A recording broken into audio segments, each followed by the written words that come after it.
시간은 다른 것보다도 하나님의 함께 하심에 대한 나눔이라고 저는 생각을 했거든요.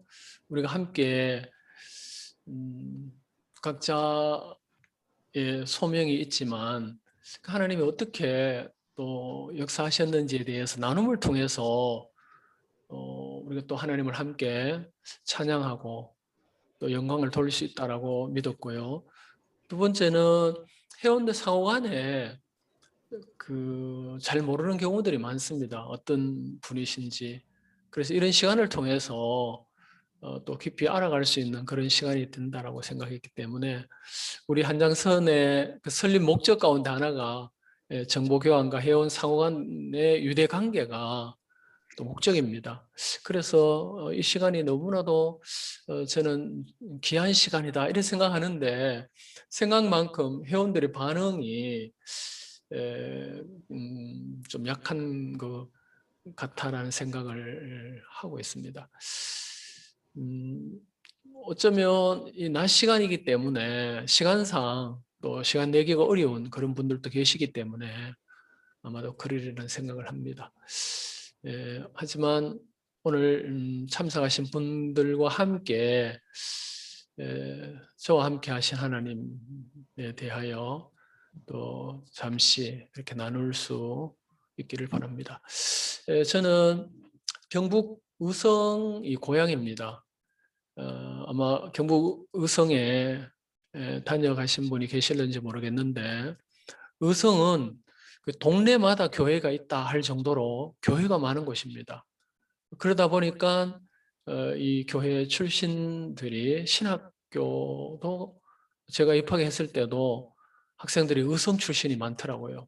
그래서 심지어 의성 출신 목회자 모임이 있을 정도로 의성의 그 선교가 굉장히 일찍 들어왔고 확산이 많이 되었습니다. 제 고향 교회도 120년이 넘었는데 선교사에 의해서 복음을 듣고 우리가 그 봉산이라는 곳에 교회가 먼저 세워지고 거리가 멀어서 분립해서 저희 고향 교회가 세워졌습니다. 그래서 제 아이 밑에까지 5대에 걸쳐서 예수 믿는 집안에 태어났습니다. 정말 복받은 거죠. 믿음의 가정에 대를 이어갈 수 있다고 하는 것이 너무 감사한 일입니다. 저는 그 이남 이녀 가운데 차남이고요. 그리고 저는 딸만 둘 둔 아빠입니다. 아내는 3월부터 뭐 제 사역과 함께 결혼 이후에 줄곧 할 수밖에 없는 사역을 같이 할 수밖에 없는 파트너였는데요. 어쩌면 뭐 저보다도 속이 더 많이 그 상했다, 썩었다 그래야 표현을 해야 됩니까? 아마 대다수 배우자들이 그리라는 생각을 하는데요. 마음고생도 많이 하면서 여기까지 왔습니다. 아내의 친정 아버지도 목사님이셨는데 쏘갔다는 소리를 제가 언젠가 들었습니다. 사위가 이 장애인 사역할 줄 몰랐다는 거예요. 어느 날 보니까 장애인들하고 같이 살고 뭐 장애인 사역을 하겠다고 하니까 딸이 이제 고생하는 거 보니까 이제 속이 상했겠죠. 그래서 쏘갔다는 소리를 이제 들었는데 처음에 시작할 때는 대부분 어렵지 않습니까? 그렇게 힘들게 이제 살아가는 모습을 보니까 속이 상해서 이제 그런 말씀도 하셨고 저희 어머니의 경우에도 전화가 와가지고 야야 그 일을 꼭 해야 되겠나 이렇게 얘기를 하신 거예요. 그래서 이걸 내가 하려고 한 게 아니라 할 수밖에 없어서 한다라고 이렇게 내가 말씀을 드리니까 누군가는 해야 되지만 왜 하필 네가 하려 하느냐고 그렇게 말씀을 하시더라고요.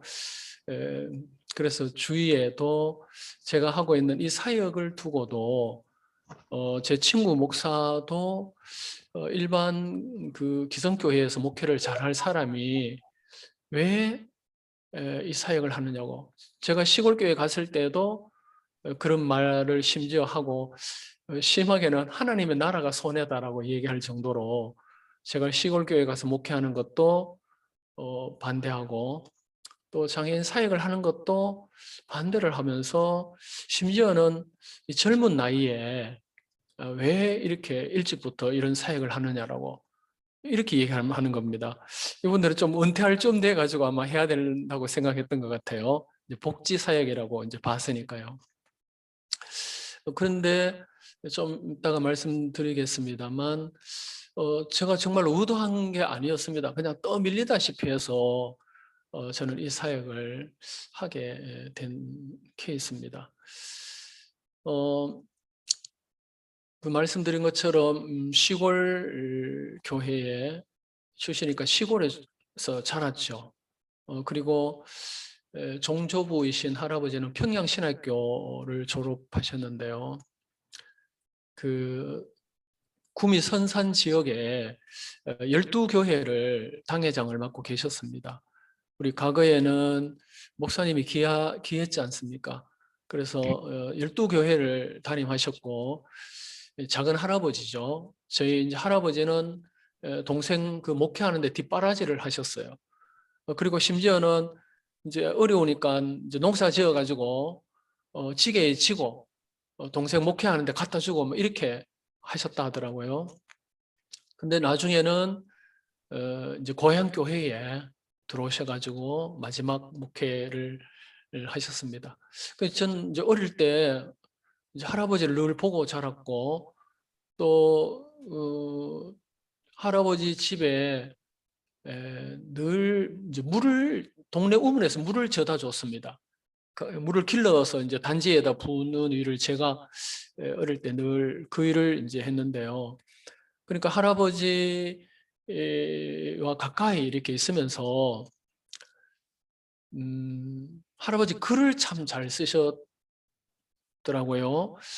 그래서 이렇게 기록을 많이 남겨놓으셨는데 우리 교단의 그 창신교회 서울에 신세원 목사님이라고 그 나중에 자료를 거의 많이 챙겨가셨어요. 그러니까 기증을 이제 했죠.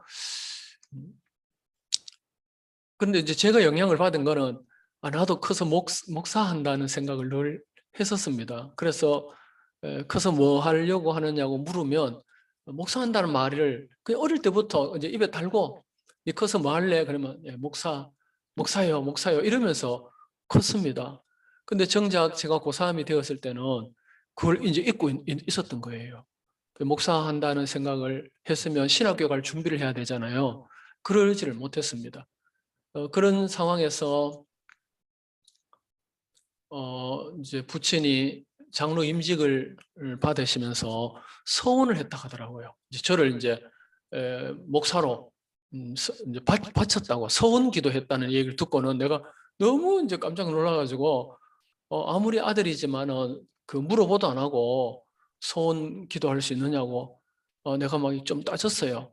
그랬더니 네 어릴 때부터 네 목사한다 않겠나 이러시는 겁니다. 그래갖고 그건 사실이지만 지금은 내가 목사할 생각이 없는데 물어봐야 되는 거 아니냐고 어릴 때 뭐가 알겠느냐고 어릴 때 했는 말이라고 나는 이제 이렇게 이제 얘기를 했는데 사실은 어릴 때 그랬지만 나름 학생 때도 아버지가 좀 열정적이었어요. 기도원에 가서 막 기도하시고 금식하시고 그런 분이셨습니다.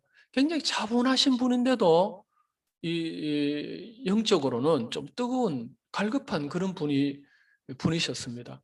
그래서 기도원 갈 때 저도 이제 따라가가지고 중학교 때 저도 이제 방언 기도를 할 정도로 저도 그렇게 아버지 따라서 좀 열심히 이제 이었다 보니까 아버지는 당연히 이제 쟤는 목사해야 된다 이런 생각을 하셨던가 봐요.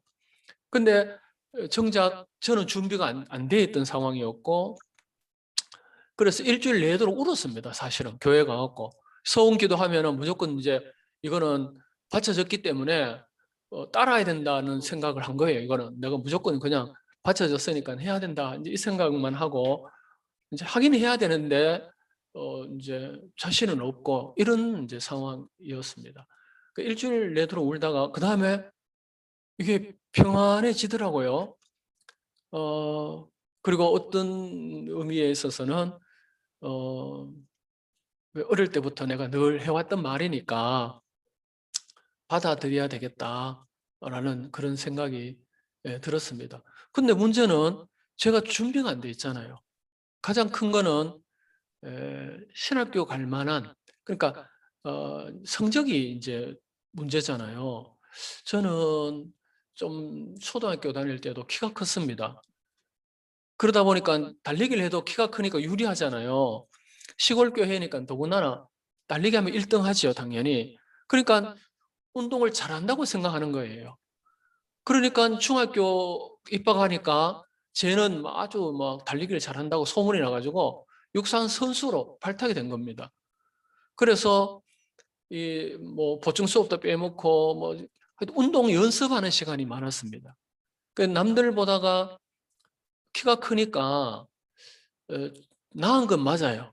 뭐 100m나 단거리나 뭐 높이뛰기나 넓이뛰기나 보통 학생들보다는 나은 건 사실인데 정말 기록을 세울 정도로 잘하는 건 아니었는데도 그렇게 중학교 시절을 보내니까 당연히 고등학교도 마찬가지고 기초학습이 떨어지잖아요. 서울 갈 성적이 안 나오는 거예요. 그래서 이제 대구에 신학교에 있다 하는 걸 알고 대신대학교 지방신학교 입학을 했었습니다. 그 열심히 나름 그럼 이제 뭐 소명을 가지고 처음에 입학하자마자 이제 그 소명감이 없는 사람은 짐 싸들고 집에 가라고 아주 그 첫 그 개강 예배 때 한번 곰곰이 생각해봐라. 떠밀려 가지고 신학교 온 학생이 있으면 지금이라도 안 늦다. 짐 싸들고 집에 가라. 이러더라고요. 그러니까 가슴이 이제 철렁한 거예요. 나는 뭐 떠달밀다시피 해서 사실 왔잖아요. 어릴 때부터 늘 목사한다는 말은 했지만은 사실 신학교 올 때는 막 이렇게 사모하고 간절하고 뭐 이런 상태가 아니었기 때문에 날 보고 하는 거 아닌가 뭐 이렇게 생각할 정도로 그런 적이 있었는데 나름 그 어떤 열정으로 이제 2학년을 마치고 군회를 갔습니다. 근데 가기 전부터 이제 청년들에게 이제 기도도 부탁하고 이제 그랬죠. 군종병으로 가게 해달라고 기도해달라고. 그래서 자대 배치를 이제 받기 전에 보충대에 대기하고 있었는데 43명이 이제 그 조치원에 있는 32사단에 이제 대기를 하고 있었습니다. 그 예비사 이제 군번이었는데요. 보통 논산에서는 4주 훈련 받지만 예비사들은 8주 2달 훈련을 받잖아요. 그 2달 훈련 받고 이제 대기를 하고 있었는데 군목이 찾아왔어요. 그래가지고 신학교 다니다가 온 사람이 있는지 묻더라고요. 그래서 손을 들었죠. 그러니까 와가지고 군번을 이제 가는 거 준비하고 있으라고 이제 발령을 내겠다라고 하고 이제 간 거예요. 갔는데 그 다음 날 수색대가 와가지고 키를 그 43명을 가지고 줄을 세우는 거예요. 줄을 세웠는데 내가 두 번째로 컸습니다. 키가. 그 당시에 뭐 요즘은 키가 얼마나 많이 큽니까, 그죠? 그러니까 맨 뒤에 두 명을 뽑는데 43명 가운데 키 제일 큰 사람 두 명을 뽑는데 나하고 내 뒤에 있는 친구하고 두 명이 뽑힌 거예요. 이 친구도 그 중학교 동기였습니다. 고향 사람들이랑 같이 이제 그 훈련을 받았는데, 그래 나는 큰일 났잖아요. 군목이 이제 군분을 져가지고 군정병으로 임명하겠다고 한 상황이었기 때문에 저는 이제 군종으로 갈 겁니다. 군목이 이렇게 번호가에 적어갔습니다. 그러면서 내가 그 부대 가니까 그 부대는 두 자대 배치를 받는데 두 곳만 안 가면 된다는 거예요. 그 하나가 수색되고 하나는 이제 특수부대인 거예요. 그 유격 조교. 그 둘만 안 가면 된다고 그러더라고요. 근데 가면 안 된다 하는 부대에서 와가지고 지금 차출해 가겠다고 하니까 큰일 났다는 생각이 들지 않습니까? 와가지고 군번을 빨아듣고 내일 그 자대 갈 준비를 하라고 그러는 겁니다. 그러니까 그 더블백을 싸라고 그러는 거예요. 그래 변명을 해도 안 돼요. 나는 군종병으로 가기를 희망하고 있고 또 군목이 번호를 채워갔다라고 얘기를 하고 나는 그 부대 가면 군생활을 못할 것 같아. 내가 이제 이렇게 얘기를 하니까 걱정하지 않아도 된다는 겁니다. 우리 부대 오면 건강해진다라고. 그래갖고 이제 시리에 빠져 있었죠. 그런데 그 이제 제대하기 위해서 보충대 대기하고 있는 그 이제 병장들이 있잖아요. 오면은 이제 신병들 오면은 갖고 놉니다. 이제 이 제대에 대기하고 있는 사람들을. 그래 뭐 온갖 뭐 이제 시키고 뭐 노래도 시키고 뭐 이러는데 내보고 이제 노래를 하라는 거예요. 그래 그냥 저 높은 곳을 향하여라고 불렀더니 그 찬양을 내가 불렀더만은 아는 노래도 없었고 그러던 그 이제 그 병장 한 명이 나를 따로 부르는 거예요. 그래 교회 다니느냐고 그렇다고 하니까 이제 그러면서 내가 이 얘기를 한 거예요. 내가 헛소리를 한 거죠. 난 사실은 신학생이고 또 이 군종병이 되게 해달라고 기도하는 상황이었고 또 군목이 군번까지 적어갔는데 이 수색대에서 나를 차출해 가기로 내일 지금 짐 싸고 대기하라고 하고 있다. 이렇게 내가 얘기를 했어요. 했더니 이 병장이 하는 얘기가 잘 됐다는 겁니다. 그 부대 가가지고 신앙생활을 할 수 있도록 하면 그게 훨씬 더 좋은 게 아니냐. 신앙생활 할 수 없는 데 가가지고 네가 들어가가지고 거기 가서 복음 전하고 신앙생활 하면은 그게 더 보람 있는 게 아니냐 이 얘기를 하는 거예요. 나는 막 실망을 해가지고 막 다 이렇게 지금 막 낙심해가 있는데 이 병장이 그 말에 내가 한 대 얻어맞은 거예요. 저는 또 이게 도전, 모험 이런 거를 좀 좋아하는 편입니다.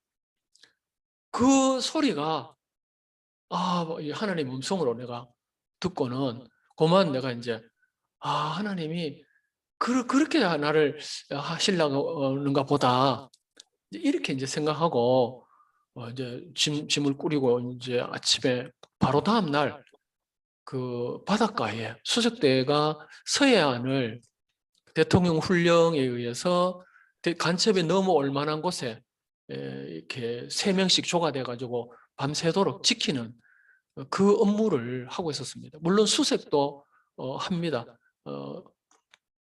그런데 그 당시에 주 업무는 부대도 없고 산에다가 천막을 치고 근무하다가 또 이제 작전 명령이 바뀌면 또 다른 지역에 가지고 그렇게 PT를 파고 근무를 하고 이동하는 이런 부대였습니다. 근데 문제는 그 부대는 교회를 안 보내주는 거예요. 그래서 내가 평생 내 태어나고 평생 주일을 빼먹은 적이 없는데 산 속에 뭐 이렇게 부대가 주둔해 있죠. 한 번도 교회를 보내준 적이 없죠. 이러니까 교회를 못 간 거예요. 그래서 큰일 났다. 신학생이 주일을 빼먹었으니까 얼마나 막 일주일 내내 이제 눈물밖에 안 나오는 거예요. 하나님, 이 부대에 나를 보내셨는데, 이 교회도 못 가는 부대에 나를 보내셨냐고, 이제 막 혼자서 남 모르게 일주일 내도 울면서 기도하다가 이제 각오를 한 거죠. 이제 고참한테 얘기하고 소대장한테 찾아가가지고, 저를 이제 교회를 보내주시든지 아니면은 전출을 보내주세요. 다른 부대로 보내주세요. 저는 교회 안 가면 군대생활을 못할 사람입니다. 이래 얘기하니까 여기는 특수부대이지 않느냐. 하나님도 이해하신다고. 하나님도 이해 안 하시겠나. 이 특수한 상황인데 네 교회 못 가도 하나님 다 이해하신다. 설득하는 거예요. 그래서 나는 도무지 교회 안 가고는 군대 생활을 못할 것 같다고. 한 일주일 동안 내도록 내가 눈물밖에 안 나오더라고 얘기하면서 그냥 소대장 아무리 얘기해도 귀에 안 들어오는 거예요. 그러니까 설득하다 안 되니까 소대장이 그러면 한 번만 가봐라. 이렇게 얘기를 하더라고요. 그래서 보통 밤새도록 근무하고 오전은 잡니다. 그리고 이제 오후에는 태권도, 산악구보, 사격 이게 세 가지가 이 수색 때는 늘 하는 그 일정이었는데요. 그러니까 토요일 저녁에 근무했으니까 주일 오전에 자야 되는데 안 자고 교회를 간 거예요. 그 민간인 교회에 이제 산속에서 내려와가지고 민간인 교회에 이제 갔었죠. 더군다나 그 당시에 이제 박정희 대통령 시해 사건 이후에 12.6 전두환 대통령이 집권하고 하는 이런 상황이었습니다. 제가 군대에 갔을 때가. 그래가지고 완전 군장이 뭐 이제 뒤에 군장을 안 했을 뿐이지 철모 쓰고 실탄 장전하고 총을 들고 그래가 교회 보내주기도 어렵잖아요. 교회를 그래가 갔습니다. 그 당시에는 항상 이렇게 대기하고 있어야 돼가지고 그렇게 해가지고 총 들고 군대 갔어요. 저기 예배 드리러 갔습니다. 그러니까 소대장도 지금 생각하니까 소대장도 정말로 보통 사람 아니죠. 그렇게 그냥 교회 보내준다고 하는 게 쉬운 일이 아닌데 근데 예배 후에 반주자를 붙들고 3시간이나 내가 찬양을 했습니다. 세상에 평생 교회 가도 그렇게 열정적으로 그죠? 감동을 갖고 찬양을 한 적이 없는 것 같은데 교회 한번 그 예배 빠지고 나서 교회 가고는 그렇게 막 찬양이 은혜가 되고 그렇더라고요. 그런데 다녀오고부터는 한 달을 이제 그 다음 주에도 마찬가지죠. 한번 갔다 와봐라 그랬는데 내가 별 이제 문제가 이제 없이 잘 갔다 왔죠. 그리고 근무를 주일 저녁에 또 근무 나가도 안 잤습니다. 뭐 이렇게 허벅지를 찝어가면서 이제 근무를 했었죠. 3명이 가면 고참은 안 일어나요. 깨울 때까지 안 일어나요. 고참은. 깨 있으면서도 깨우만 일나지만은 안 깨우면 안 일나죠. 그러면 쫄병이 고참 목까지 밤새도록 근무를 쓸 수밖에 없어요. 근데 고참은 자는 척하고 이제 근무 쓰는 걸 다 모르잖아요. 그러니까 한 달 후에 아주 FM이라고 이제 소문이 났습니다. 근무를 아주 잘 쓴다고. 그러니까 소대장도 이제 근무도 잘 쓰고 별 문제 없고 하니까 이제 교회 보내주기 위해서 전령으로 나를 차출을 한 거예요. 전령으로. 이제 상황병하고 상황병은 근무를 편성하고 무기를 관리하고 이제 전령은 부대에 가서 이제 우편물을 받아오고 하는 이제 심부름 하는 거죠. 그러니까 이제 밤에 근무 안 나가고 이제 그 한 달 만에 상황병이 되어가지고 이제 부대 안에 그 천막 안에서 따로 이제 그 연락을 받고 하는 이 업무를 하게 된 거죠. 이제 그러면서 이제 고참들도 마찬가지고 뭐 신고식부터 시작해가지고 그 바너에다가 막걸리를 가득 채워가지고 입안 떼고 마시는 거. 그런데 그것도 저를 이제 거절했다가 뭐 고참들이 이제 난리가 났죠. 아무도 거기에서 거절한 병사가 없었는데 그것을 거부했다는 것 때문에 이제 난리가 나고 이제 얻어맞기도 했죠. 이제 그 뭐 엎드려 뻗쳐 가지고 이제 맞고 그랬는데 나중에 알고 보니까 청년의 임원들이 여러 명 있었습니다. 그 부대 안에. 그랬는데 아예 포기를 한 거예요. 이 부대에서는 교회 이제 그 갈 생각조차 이제 못했던 거죠. 그러면서 그 대대장이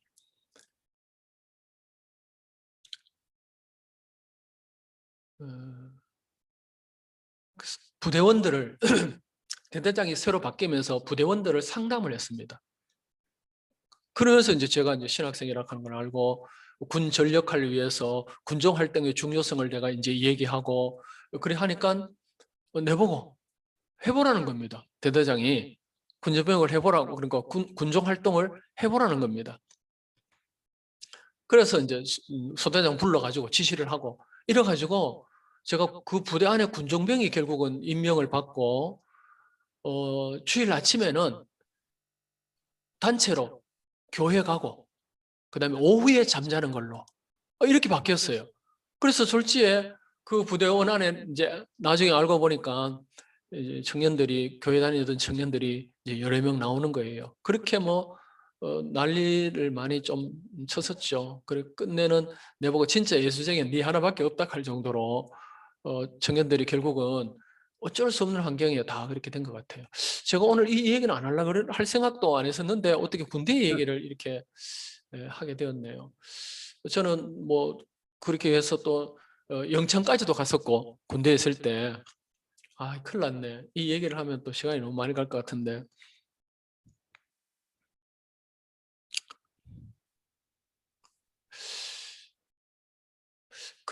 이 얘기가 나왔으니까 그 다음에 이제 그 기간이 끝나고 원대 복귀를 하면서 부대원들 가운데 그 변화가 많이 생겼어요. 부대가.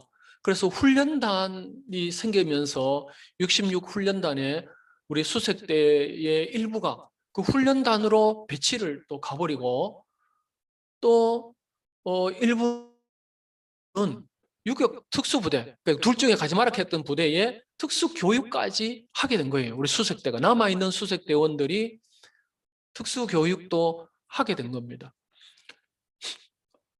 특수교육 부대도 이제 했었고 또 대전 군사 무기 만드는 곳이 대전에 있더라고요. 그 기계창이라고 거기에 또 수색을 한 적도 있었습니다. 거기에 잠시 수색을 하는 동안에 그 기계창 부대 안에 주둔해 있었습니다. 우리 이제 소대병력이. 그런데도 이제 인원이 적으니까 대대병력이 다 이제 흩어지고 소대병력이 남았는데 그 일대 그 계룡산 일대를 수색을 하라는 겁니다. 고정 간첩이 있다고. 그래서 그 부대 안에 이제 주둔해 있는 동안에 방위병을 받았어요. 지역을 잘 아니까 방위병. 요즘은 공익 요원이죠. 받아가지고 이제 조를 짜가지고 계룡산 일대를 수색을 했습니다. 정말로 계룡산에는 도사들이 많대요. 다니면서 수색하면서 저도 많이 봤는데요. 죄송합니다. 잠깐만요.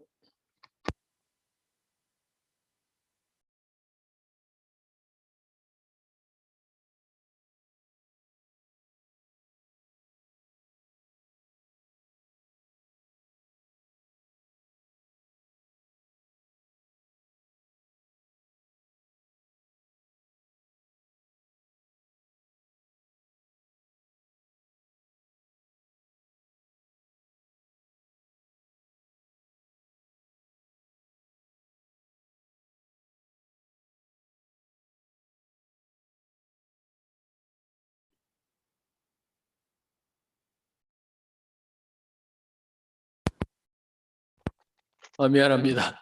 원에서 국장이 지금 업무 때문에 전화 와가지고. 그래 있는 동안에 이제 그 부대도 또 이제 교회를 안 보내주는 거예요. 그 부대도 육지에 있고 그런데도 군사 무기 만드는 이 부대를 지키는 부대라고 교회를 안 보내주는 거예요.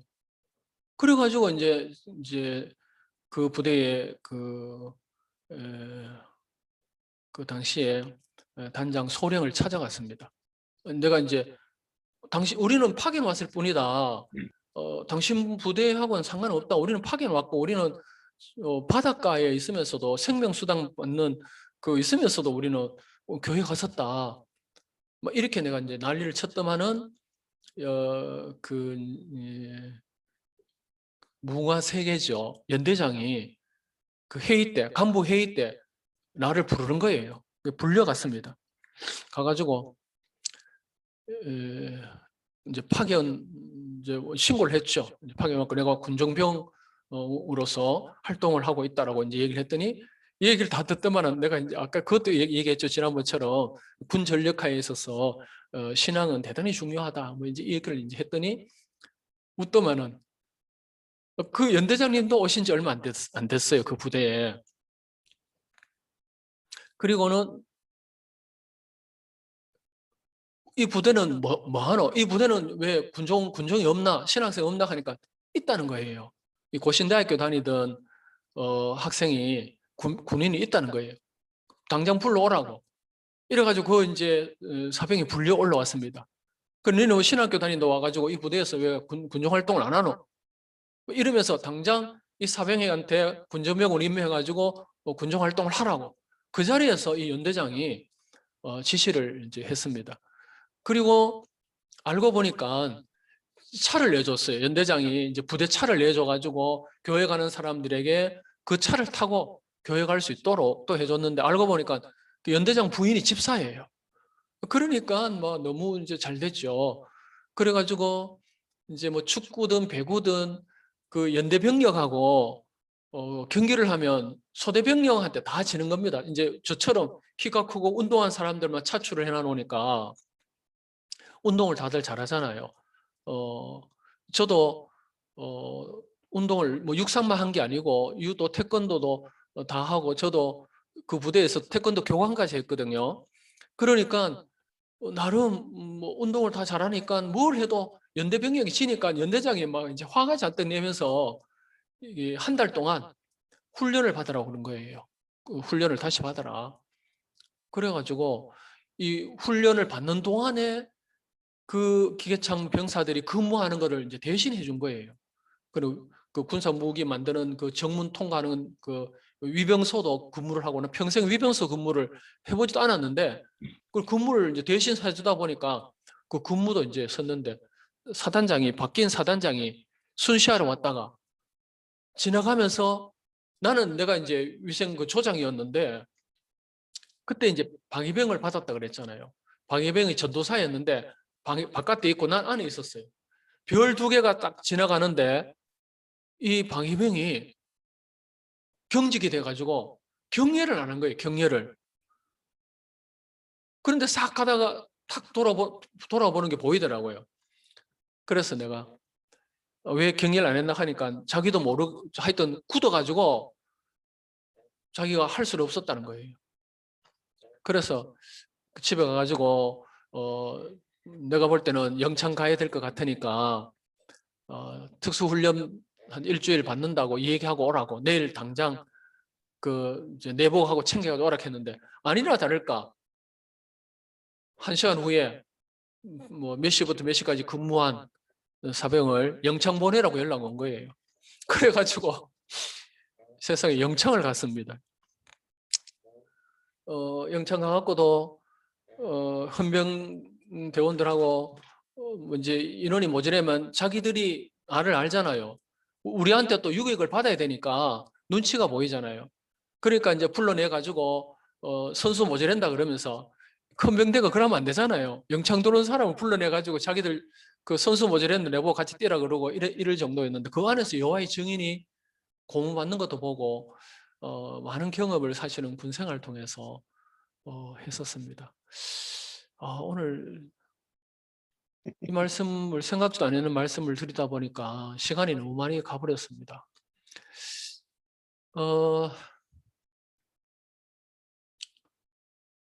그래서 우리 정영서 목사님과 같이 총신대학원 81회를 졸업을 했고요.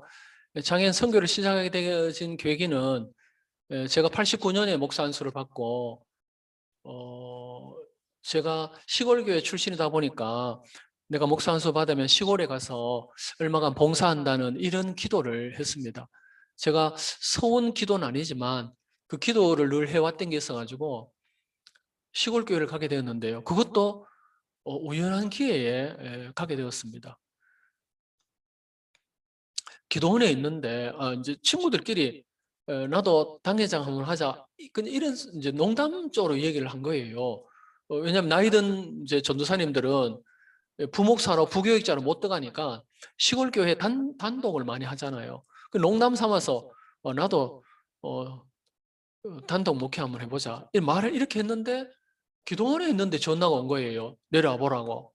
그 무슨 말이냐 그러니까 무조건 내려오면 안다 해가지고 이 동기 목사님이 다른 교회로 시무 사역지를 바꾸면서 그러니까 옮기면서 나를 그 교회에 소개를 한 거예요. 장로님들한테. 시골 교회에. 그래가지고 이제 난리가 난 거죠, 중간에. 나는 이제 생각지도 안 했는데. 그래서 이제 사과를 했습니다. 장로님들한테. 제가 내년 계획을 제가 목사님하고 다 짜놨는데 이 교회에 올 수 없습니다. 이렇게 얘기를 하니까 실망을 해갖고 이제 목사님 가시니까 교회가 비었으니까 설교 한번 해주면 안 됩니까? 이러더라고요. 수요일 날. 아, 그거는 내가 그렇게 하겠습니다. 이렇게 얘기한 거예요. 그랬더니 미안한 마음에 이제 그렇게 얘기를 했습니다. 그리고 그 3일 동안에 이제 월요일 날 이제 이사하는 걸 이제 보고 돌아와가지고 3일 동안에 옛날에 기도했던 게 자꾸만 생각나는 거예요. 시골교회 가겠다고 기도한 게. 그래갖고 목사님한테 이 얘기를 했죠. 사실은 내가 이렇게 기도했는데 이 시골교회에서 내가 오는 줄 알고 소개하고 있었으니까 수요일 날 설교하러 가게 지금 되었노라고. 그러니까 이 목사님도 일주일 전에 내용 계획을 다 세웠지만은 그러면 교회가 원하면 보내겠다는 겁니다. 그래서 이제 그 교회 가가지고 설교를 하고 자기들끼리 사택에 잠시 있으라 해놔놓고는 이제 자기들 회의를 한 거예요. 목사님 모시기로. 그 시골 교회지만 장로님이 네 분이나 계셨으니까 뭐 교회는 아니죠. 그래서 이제 저한테 이제 그 젊은 장로님이 막 화를 내는 거예요. 그 중에는 제일 젊었죠. 60이 가까이 되었던 이제 장로님이었는데요. 시골 교회라고 무시하느냐고. 목사님, 우리가 시골에 산다고 해가지고 시골 교회를 무시하느냐고. 시골 교회가 목사님 모시려고 하는데 왜 안 오려고 그러느냐고. 막 이렇게 막 따지는 거예요. 근데 나는 이 마음을 놓고 갔잖아요. 오락하면 가겠다고. 그래갖고 사실은 내가 이차저차 해서 그런 마음으로 왔습니다. 교회가 원하면 오기로 하고 왔습니다. 그랬더니 막 박수를 치면서 교회가 난리가 난 거예요. 그래갖고 생각지도 안 하다가 또 시골교회를 덜렁 가게 되었습니다. 목사 안수 받고 첫 축도를 제가 그 교회에 축도를 했습니다. 4년을 있으면서 그 교회에 제가 장례를 치렀는데 연고 없는 할머니를 장례를 치러서 교회에서 제가 당회를 열어가지고 교회에서 장례를 치러주자고 동네에 할머니가 돌아가셨는데 뭐 연고가 없으니까 그래서 교회가 나서가지고 이제 제가 염을 한 거예요. 제가 염하는 거를 이제 어깨너머로 이제 봤죠. 할아버지도 마찬가지고 봤는데 그걸 내가 하겠다고 이제 얘기한 거예요. 염을 내가 하겠다고. 그렇게 해가지고 하니까 또 되더라고요.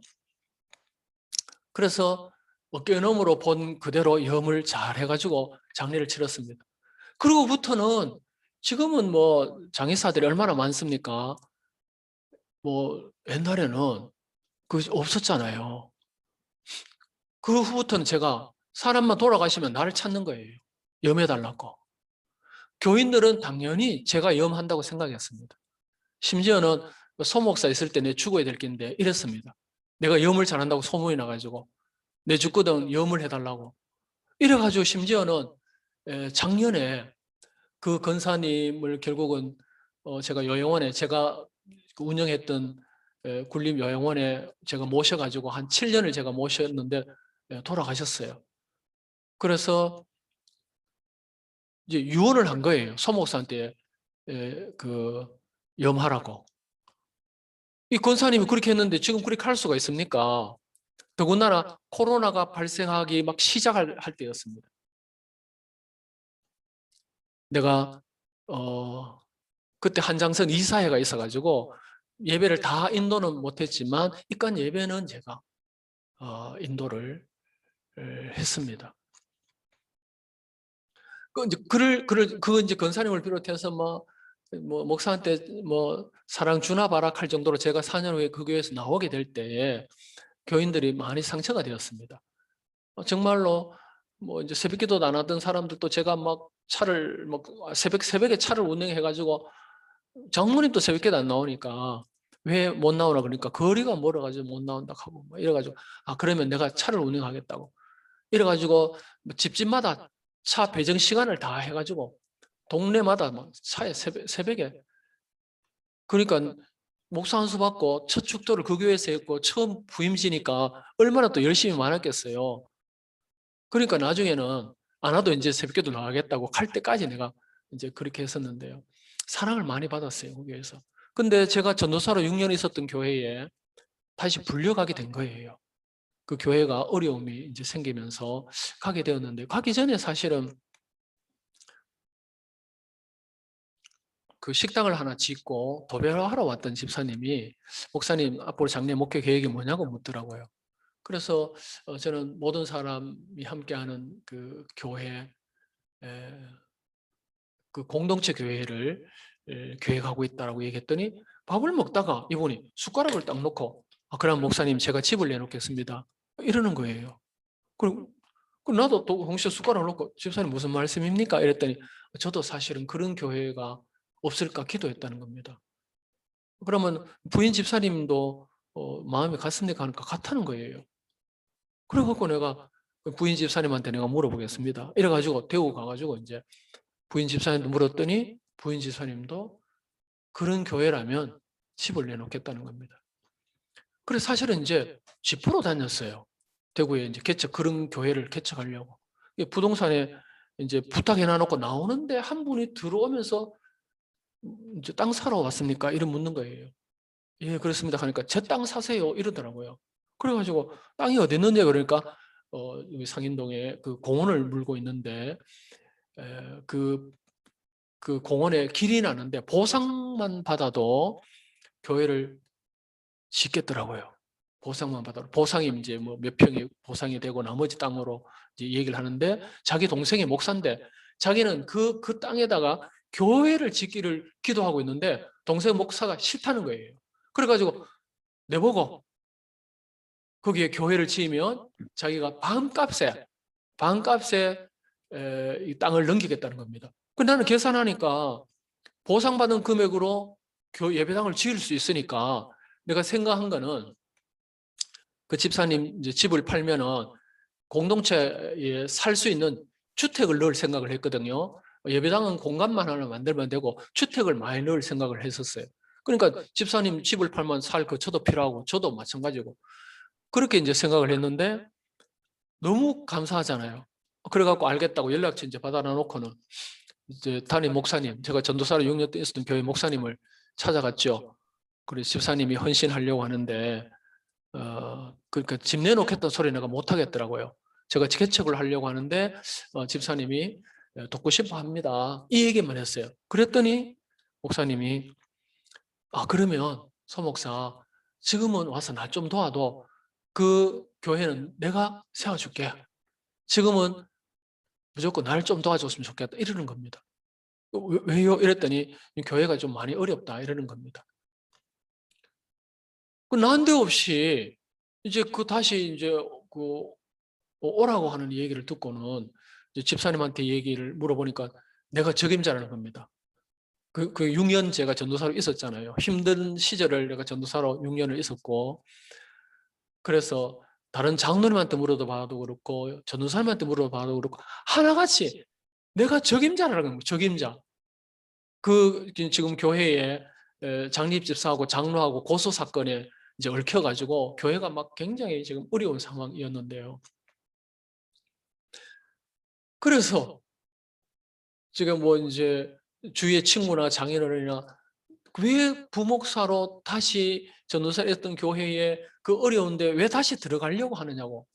저는 이제 그 성도들을 생각하니까 상처받은 성도들 생각하니까 피할 수가 없는 거예요. 또 적임자라는 말을 하나같이 한 분도 뭐 다른 말을 했으면 모르겠는데 하나같이 목사님이 적임자인 것은 맞습니다. 이러는 거예요.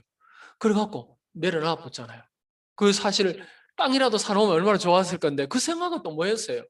그 당시에는 아예 지금은 무조건 그 교회에 들어간다고 부목사로 들어가서 이제 2년 있으면서 이제 다 고소 사건도 다 치하가 되고 물론 하나님이 저를 통해서 역사를 하셨죠. 그 두 분 다 저를 굉장히 신임하는 분이었는데 다 이제 치하가 되고 안정이 됐는데요.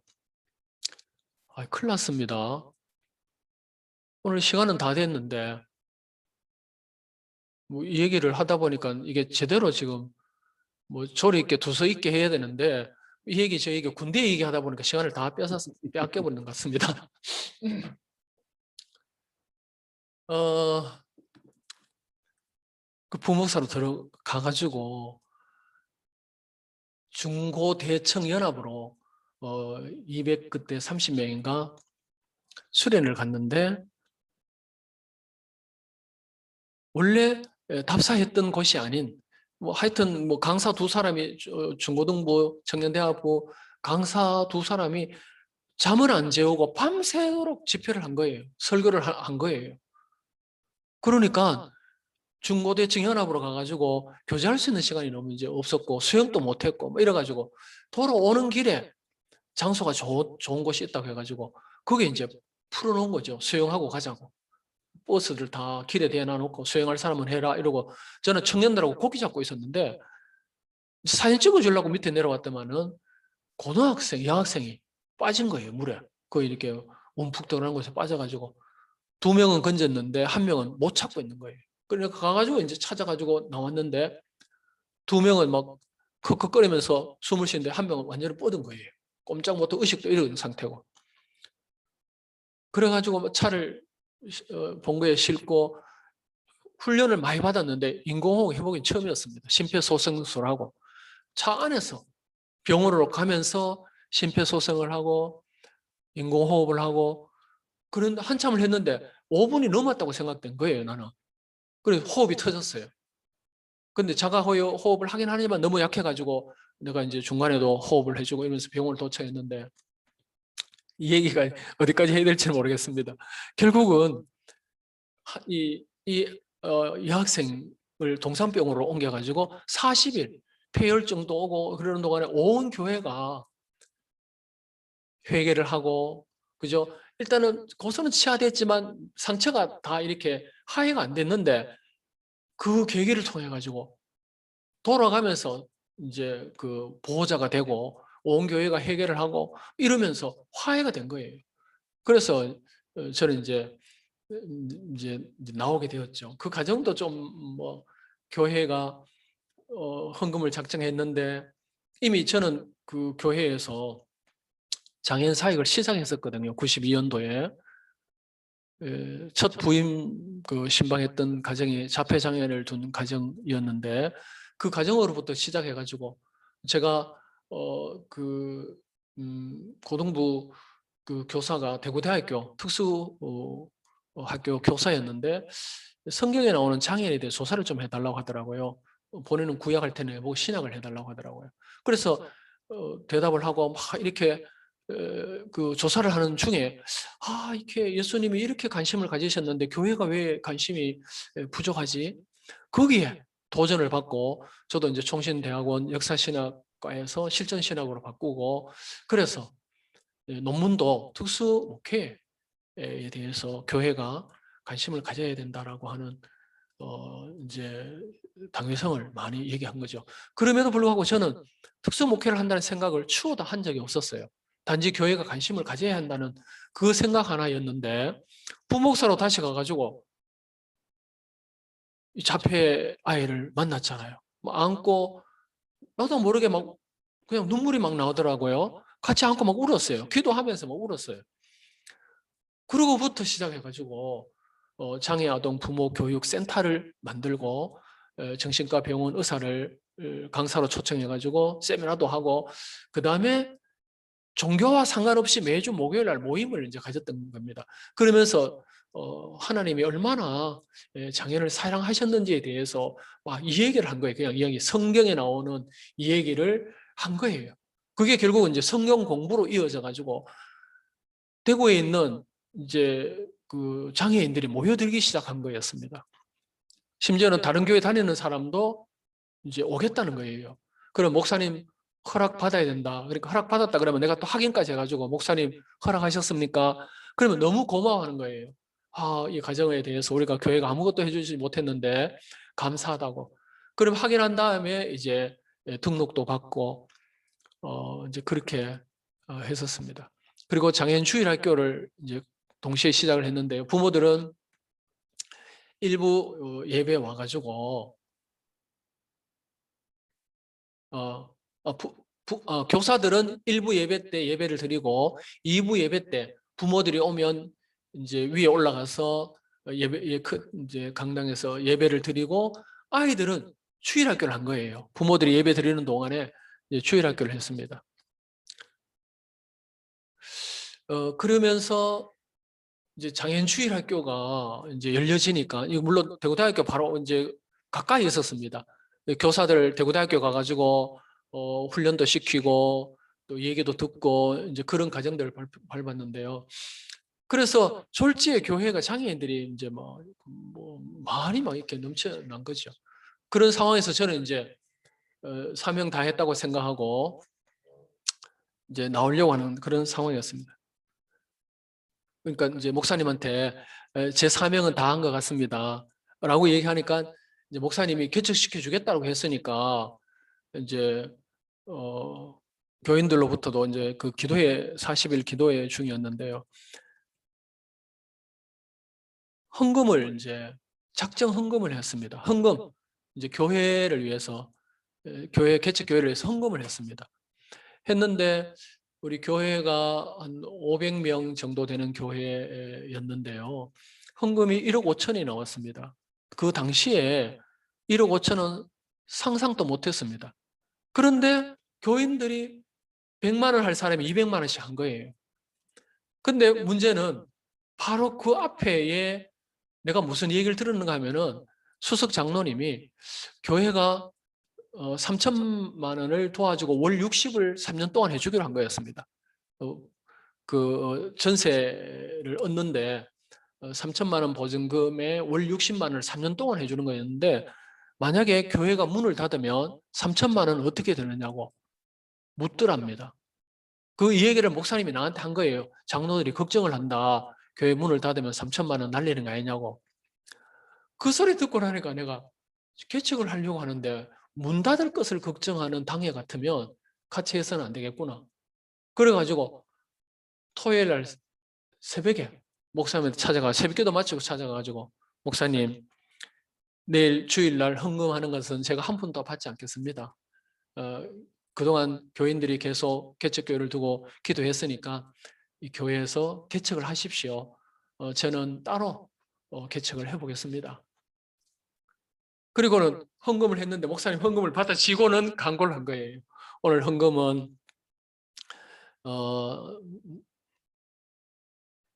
우리가 이제 교회가 개척 교회를 위해서 쓰고 또 일부는 교회 리모델링 하는데 쓰겠습니다. 이렇게 이제 얘기를 한 거예요. 그리고 소 목사님은 따로 개척을 하기로 했습니다. 광고를 이렇게 했습니다. 그러니까 이제 교회가 난리가 난 거죠. 작정 헌금을 했는데 이제 특별히 장애인 사역을 한다는 생각 때문에 100만 원 할 사람이 200만 원까지 헌금을 했는데 작정해 놓은 사람도 마찬가지고 난데없이 교회가 소목사하고 상관없다고 하는 게 생겼잖아요. 저는 그 교회에 적어도 8년이 있었잖아요. 청년들이 같이 이제 신앙 성장을 자랐기 때문에 더 이제 마음을 많이 썼던 거죠. 그리고 제가 이제 개척해서 이제 나왔을 때 작정한 사람들은 헌금을 저한테 하려고 제가 이제 개척한 교회에 헌금을 하려고 하는 겁니다. 작정을 했으니까 하나님 앞에 작정했지 내 교회에 한 건 아니다 이런 식으로. 그래갖고 내가 그렇게 하지 마라. 헌금은 개인에게 한 것도 아니고 하나님 앞에 했는 거니까 나는 한 푼도 안 받는다. 그러니까 그 교회에 드리면 된다. 교회에서 이제 설립 예배 이제 드릴 때 그 교회에서 와가지고 설립 예배를 했잖아요. 그 담임 목사님이 이제 설교도 했는데 교회에서 10만 원 그 설립 감사에 이제 헌금했는 거. 그 외에는 사실 안 받았거든요. 근데 당시에 부친이 퇴직하시면서 퇴직금을 이 설립 때 도와주신 거예요. 그래가지고 이 장애인 사역이 시작이 되었고 그게 지금까지 오게 되어진 하는 계기가 되었는데요. 뭐 이제 주간보호, 그룹홈 그리고 시설까지 오게 되었고 그리고 법인 설립 과정에 있어서도 하나님의 그 역사를 정말 경험하게 했습니다. 좀 빚으로 가득하 있는 폐교될 학교를 매입하고 또 리모델링하고 이런 상황에서 빚을 제가 한 4억을 지고 있었는데 그 부분을 우리 후원해 주시는 장로님이 이제 보자고 해서 갔더니 기도 제목이 뭐냐고 얘기하시는 거예요. 그래서 법인 설립을 두고 기도하고 있다라고 말씀을 드렸더니 그럼 법인 설립하지 왜 안 합니까? 라고 묻는 거예요. 그래서 부채가 있어서 못 합니다. 그러니까 그게 얼마냐고. 내가 돈을 주겠다 그러는데 그때 내가 예, 감사합니다. 이래 받아야 되는데 그럼 장로님 빌려주십시오. 돈 주겠다 하는 걸 갖다 내가 그럼 돈을 빌려주십시오. 제가 갚겠습니다. 이렇게 얘기를 한 거예요. 그래갖고 사실은 10년 동안 빚을 계속 이제 갚았는데요. 그리고 또 은행에 이제 빚 있는 것이 얼마냐고 물어가지고 그조차도 장로님이 이자 하나 없이 이자 나가지 않도록 하자라고 해서 돈을 주시고. 근데 나중에 이제 그 발기인 그 이사회 할 때 간증을 하시는데 내가 돈을 빌려주고 이렇게 기뻐한 적이 없었다고. 마음에 그렇게 막 기쁘더라는 겁니다. 그 이 장로님이 참 귀한 분인데요. 그 폐암 그 말기에서 예수 믿고 이제 치료가 되신 분입니다. 물론 지금도 이 뭐 폐가 다 망가졌기 때문에 기침도 하고 그러시지만 그 이후에 그 회사를 JVM이라고 지저스 빅토리 메디칼이라고 하는 이름을 지어가지고 지금도 한 달에 2천만 원씩 선교사를 돕고 있어요. 우리 한장선에 지난번 그 사고가 났을 때 한장선 회원 가운데 사고가 났을 때 그 이사들이 어려움을 당할 것 같아서 제가 말씀을 드렸어요. 시설을 인수해 주시면 운영은 한장선에서 하겠다고 내가 말씀을 드렸더니 바로 사장을 불러가지고 가보라고 했습니다. 그래가지고 사장이 그 시흥에까지 갔다 왔어요. 근데 갔다 오시고 나와서는 내보고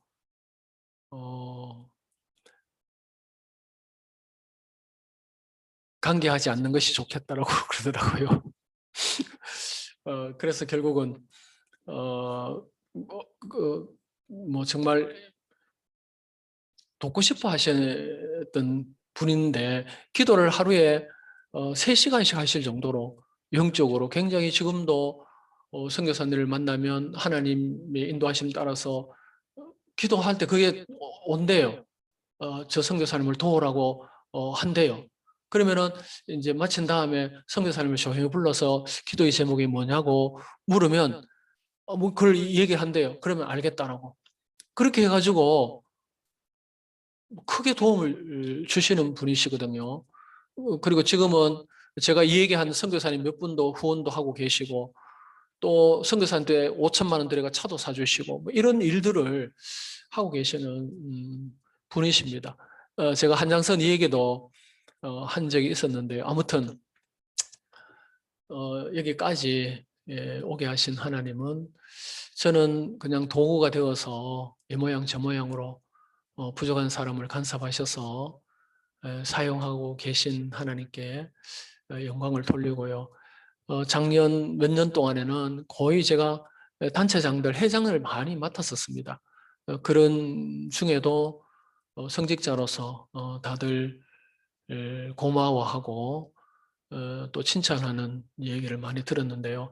한장선의 경우에는 제가 사실은 3년 하는 것도 쉽지 않았고 어려웠는데 또다시 3년을 맡아서 무엇을 할 수 있을지는 모르겠습니다만 주어진 그 임기 동안에 맡기신 사역을 잘 감당할 수 있도록 우리 기도해 주시면 감사하겠습니다. 이 간증 시간을 가지면서도 내가 이렇게 간증을 하게 되니까 조리 있게 이렇게 딱 해가지고 벗어나지 말았어야 되는데 오늘 시간을 오히려 10분이나 뭐 10분 늦게 시작하긴 했습니다만 지났습니다.